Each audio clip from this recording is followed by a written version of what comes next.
Hello everyone, this is Monica and I heartily welcome to all of you to my YouTube channel that is Subject English. Guys, आज से मैं preposition की practice start कर रही हूँ. So let's get started. आइए देखते हैं first sentence. He was found lacking dash self confidence. He was found dash he was found lacking dash self confidence. तो उसमें सेल्फ कॉन्फिडेंस की कमी थी. तो यहाँ मे के सेंस में, ठीक है, मे के सेंस में क्या हो जाएगा यहाँ पे, अगर हम देखें तो यहाँ पे इन का यूज़ होगा. ठीक है, उसमें सेल्फ कॉन्फिडेंस की कमी थी तो हम यहाँ क्या यूज़ करेंगे, इन का यूज़ करेंगे. नेक्स्ट देखते हैं. I am laid dash with fever. आपको पता है ले डाउन, लेट डाउन ये वर्ड्स यूज़ होते हैं. इसके कई मीनिंग निकलते हैं सेंटेंसेस में. अगर आप यहाँ देख रहे हैं तो आपको पता है कि वो फीवर में पड़ा हुआ है. यहाँ ये कहने का मतलब है I am laid dash with fever. उसको बुखार है. बुखार में इंसान क्या होता है, लेटा रहता है. कैसे, हॉरिजॉन्टल. हॉरिजॉन्टल मतलब जैसे आप बिस्तर पे लेटते हैं. तो ऐसी कंडीशन में लेट डाउन की एक मीनिंग ये भी निकलती है कि कोई चीज़ अगर हॉरिजॉन्टल तरीके से रखी गई है तो वहाँ पे हम लेट डाउन का इस्तेमाल करते हैं. तो यहाँ क्या हो जाएगा, लेट डाउन. ठीक है, नेक्स्ट सेंटेंस देखते हैं. You can not learn all the rules. तुम सारे नियम याद नहीं कर सकते. बाई हार्ट, दिल से. दिल से सारे नियम याद नहीं कर सकते. बाई हार्ट एक वर्ड है जिसको एक साथ बोला जाता है जिसका मतलब होता है दिल से. नेक्स्ट है she burst tears at the sight of her son after a long separation.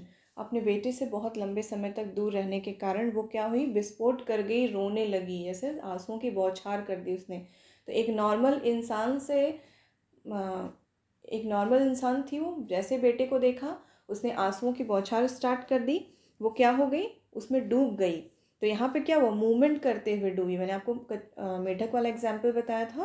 तो यहाँ पे मूवमेंट करती हुई एक तरह से डूब गई. उस एक नॉर्मल थी, धीरे धीरे धीरे धीरे उसने क्या किया, उस इमोशन में बिल्कुल चली गई.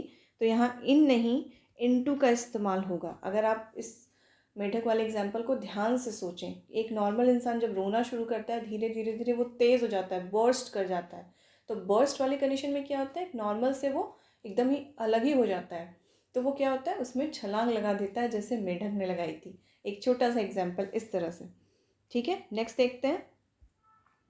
The principal felt the teachers proposal. Principal ने फील किया, महसूस किया क्या, टीचर्स के प्रपोज़ल का, जो टीचर्स ने उसको प्रपोज़ल दिया था. तो किसके लिए महसूस किया, लिए के सेंस में क्या हो जाएगा, फॉर का इस्तेमाल हो जाएगा. यहाँ प्रिंसिपल ने महसूस किया किसके लिए, टीचर्स के प्रपोज़ल के लिए. Felt for.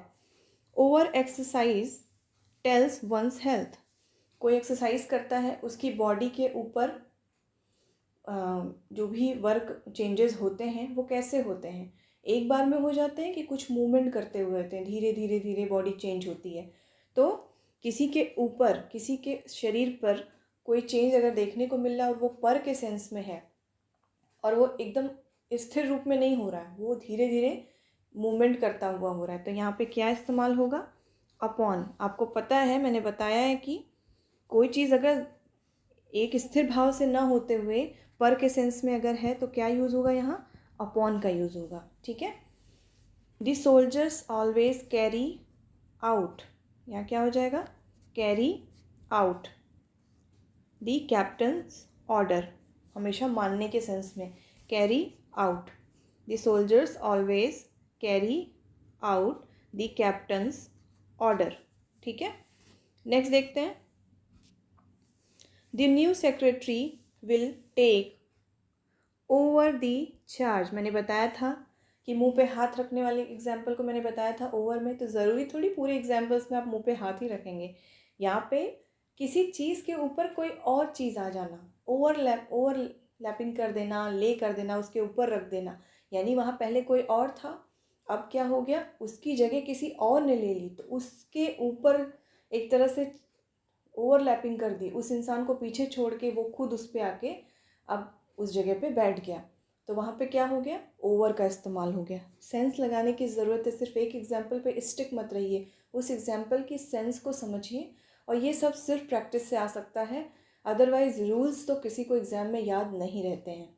ठीक है, नेक्स्ट देखते हैं. आई कुड सी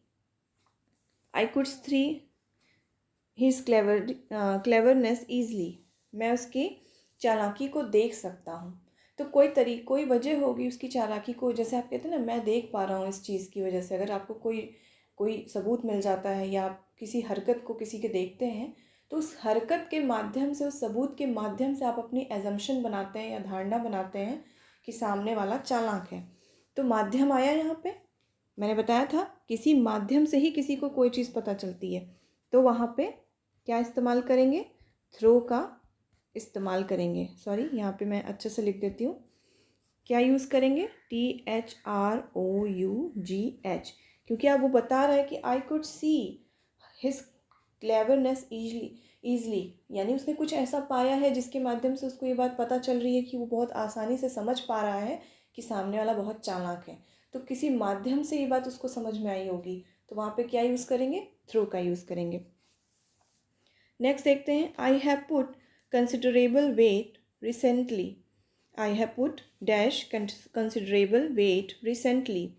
तो यहाँ पे पुट का क्या हो जाएगा? ऑन। आपको पता होगा गाइस, पुट ऑन की एक मीनिंग होती है।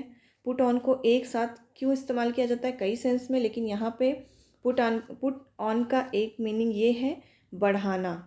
ठीक है, तो यहाँ वेट बढ़ाने की बात हो रही है। किसकी बात हो रही है? वेट बढ़ाने की। तो पुट ऑन आप यहाँ पे इस्तेमाल करेंगे। आपको पता होना चाहिए पुट ऑन की एक मीनिंग है वेट बढ़ाने, किसी चीज़ को बढ़ाने के सेंस में पुट ऑन का यूज़ भी किया जाता है, यहाँ भी किया जाता है। ठीक है, I have put on considerable weight recently, मैंने जल्दी ही जितना सोचा था, कंसिडरेबली जितना मेरा वेट बढ़ना था उतना मेरा वेट बढ़ा। ठीक है, तो पुट ऑन की एक मीनिंग क्या हो गई? बढ़ाने के सेंस में हो गई। सो गाइज़, मैं ऐसे छोटे छोटे वीडियोस में आपको प्रैक्टिस करवाऊंगी, क्योंकि मुझे पता है कि लार्ज वीडियो, लेंदी वीडियोस से आपकी प्रैक्टिस ईजिली नहीं हो पाती। ऐसे आप 2 मिनट 5 मिनट निकाल के अगर आप इन सेंटेंसेस को सिर्फ प्रैक्टिस करते जाते हैं, तो आप किसी भी एग्ज़ाम तक इतने प्रिपेयर्ड हो जाएंगे कि आपको अपने आप समझ में आएगा कि वहाँ पे क्या फिल करना है। और यही एक अच्छा और ट्रिकी तरीका है अपने आप को पॉलिश करने का किसी भी एग्ज़ाम के लिए। So I think it's enough for today. Thank you, have a nice day.